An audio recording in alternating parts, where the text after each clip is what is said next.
Tapos na po ko naghugas ng gamay.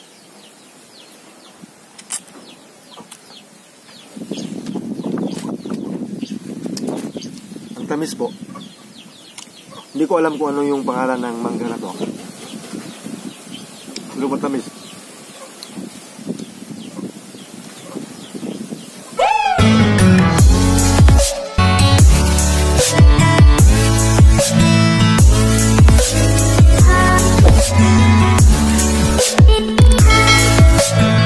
Guys, welcome back again sa aking channel. Ayan. So for this video is pupunta po tayo sa bahay kubo ni Nanay Gloria dito sa bukid. Yan yung aso yung kasama ko is nauna na po. Yan, nagdala po ako ng mangga. Yan, so sa nagbigay nito, maraming salamat po. Yung mangga na to guys is, yun po yung kulay niya is green. Tapos yung laman niya is yellow. Yan, so kakain tayo doon kasi gusto ko talaga magpahinga dito. Kasi napaka relaxing place. Yan, tingnan nyo yung sa background ko. At saka yung hangin talaga. Ang fresh na fresh. Overlooking. Doon po ako galing sa restaurant. So break time po. Snack time. So dito na ako nag-snack time kahit Nanay Gloria. Ang ganda talaga ng ambience ng snack time ko, no? Kailangan pang pumunta sa bukid. Kasi one of my favorite place po talaga dito sa bahay bukid ni Nanay Gloria. See? Oh? Napaka-overlooking po talaga niyan. Yung hangin is very masarap. Tara, let's go. I think wala si Nanay dito. Yan o. Parang si Nanay is nandun po sa kabilang bahay nila. Kasi hindi madala si Nanay dito. So ito na yung nagawa kong building. Yan, mga dry na po yan. Yan, dito ko ilagay. Grabe talaga. Yung hangin talaga dito guys, napaka-relax. Fresh air talaga ito sa bahay kubo ni Nanay Gloria. Walang katulad po. Ayan yung mga overlooking. Di ba? So meron palang ilalim ng puno yung bahay kubo ni Nanay Gloria guys. Yan, so walang tao, tayo lang mag-isa. Yan, so yung gagawin ko, itong dahon na to, ito yung gagawin kong pang sahog o panghapin sa ating mangga. Yan. So gagawin natin romantic, no? Gagawin natin creative yung ating pagkain ng mangga.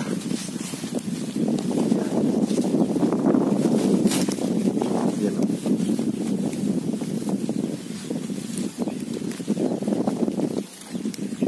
So yan na guys. Lagay natin yung ating mangga dito. Ayan. So ilagay na natin. I-arrange na po natin yung dahon, no? Kasi dyan natin tayo prepare. Dito tayo kakain. So yung background natin is itong overlooking place. Ayan. So nalagay na natin. Lagay na natin yung mangga. So yung mangga is nahugasan ko na po ito. Yan. Wow. Tingnan mo. So marami palang salamat sa nagbigay nito guys. Yung suki ko sa parang mga egg. Mga maliliit po talaga yan. So sabi ng nagbigay nito, ito po yung mga mangga na madali, pag ready to harvest na, yan, mapuling down po sa puno, matagak, o malaglag daw po. Yan po yung sign na ready to eat na. Kasi madali daw ito mahinog. Yan. Wow. Yan o. ating mangga. Yan, let's eat na po. So yung background natin is itong overlooking place dito sa bahay kubo ni Nanay Gloria. Ayan guys, oh. Ang ganda ng weather.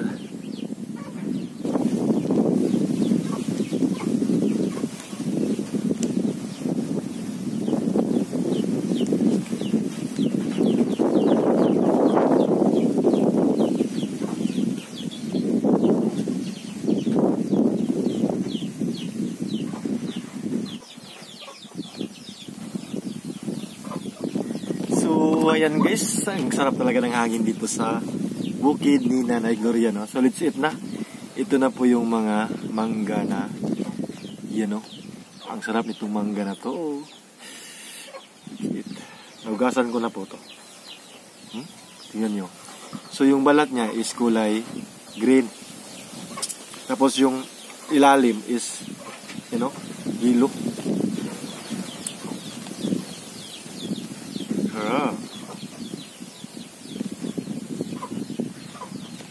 Tapos na po ko nahugas ng gamay.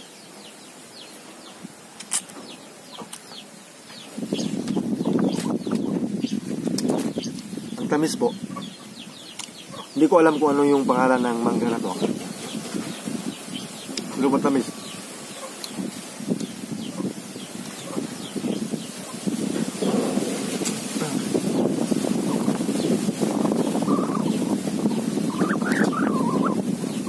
Grabe yung hangin. Yung hangin talaga.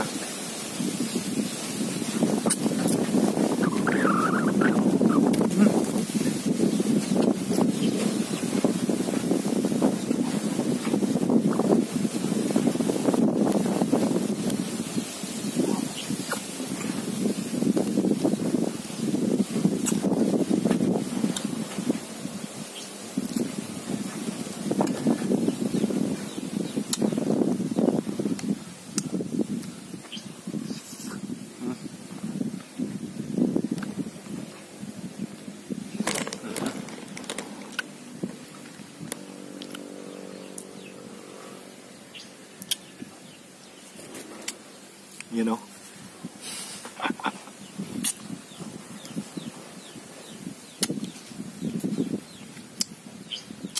Sarap. Yan o. Nakaisa na tayo. Next. Yan.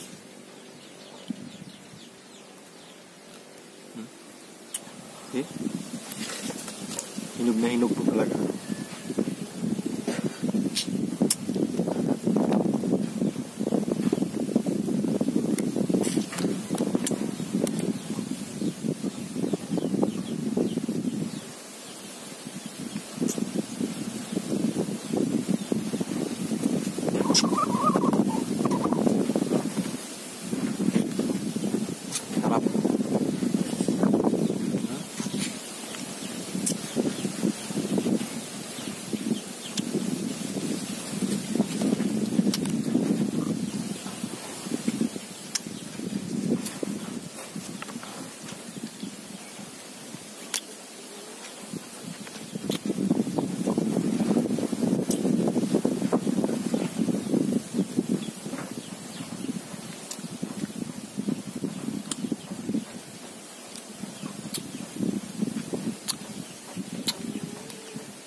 Yan.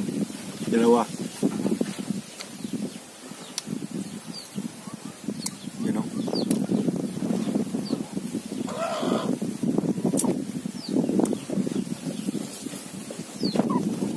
Yun. Palit na po na. Hindi na lang ako magsombrero. Wala namang init kasi nasa ilalim tayo ng puno. See?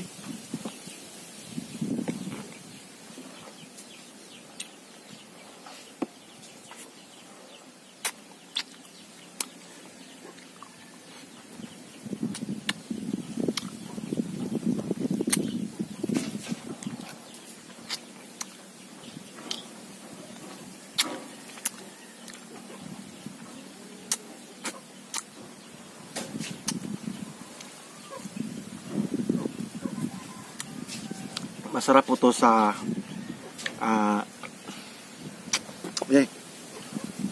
masarap po to sa kanin.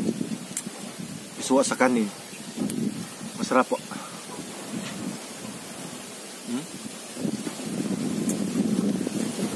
Okay.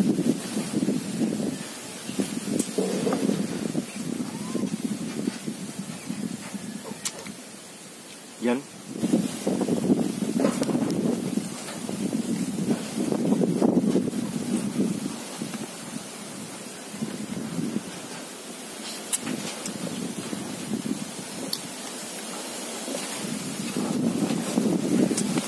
Sarap.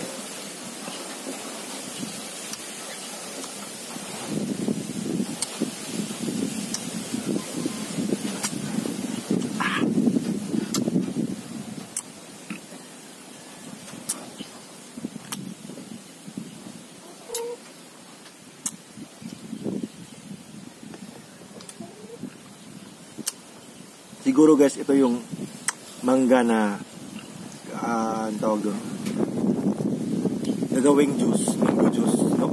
Kasi napakatamis niya kahit green yung balat niya. Hindi ko alam kung ano yung pangalan nito. Basta ganito yung kalaki yung bunga niya. So paki-comment na lang po sa mga nakakilala ng mangga na to.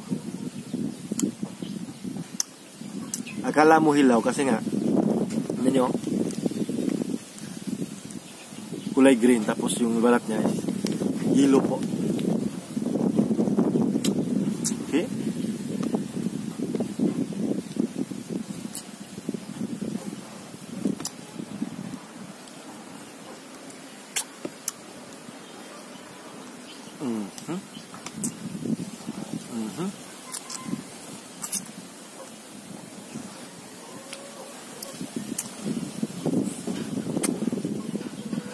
Asim. Ito, hindi masyado hinog, balbangaan. Medyo hilaw pa.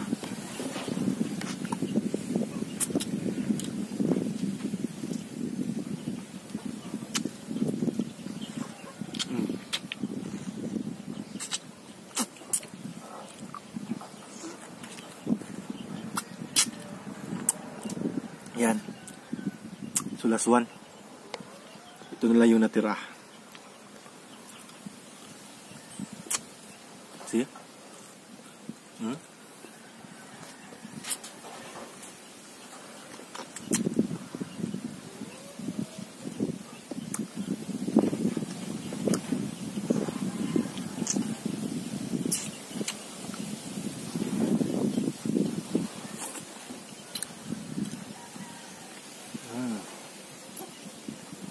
Sarap. Sarap yung kinakain mo. Napaka-healthy. Tapos, yung hangin, nakapa-fresh air po. Relaxing place.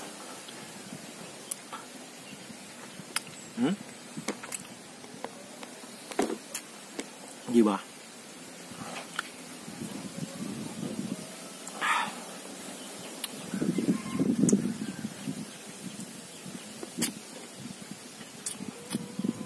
Yan guys, oh. Ang dami kong naubos. 1, 2, 3, 4, 7. Ha? 6 pala. So, 6 yung naubos ko, no? Yan po yung pang snack time ko dito sa farm. So, maraming salamat kayo sa walang sawang sumuporta kay Tips Mio. Keep safe always po and God bless. Road to 8K followers na po tayo sa sa Facebook, YouTube, Facebook page. So, yan. Thank you for watching, guys. Don't forget to share, like, and subscribe po. And click the bell para updated kayo sa mga iba ko pang videos. Yan, for more videos all about dragon fruit, please check on my playlist. Nandun po lahat about dragon fruit. Yan. Ingat. Thank you po sa panonood. Bye-bye. Ingat po. Yan, oh. So, paki-comment down na lang po sa mga nakakilala kung ano po yung name ng mangga na to. Kasi hindi ko po alam kung ano yung name nito. Yan. So, maraming salamat sa nagbigay nito. Bye-bye. Ingat po. Alam.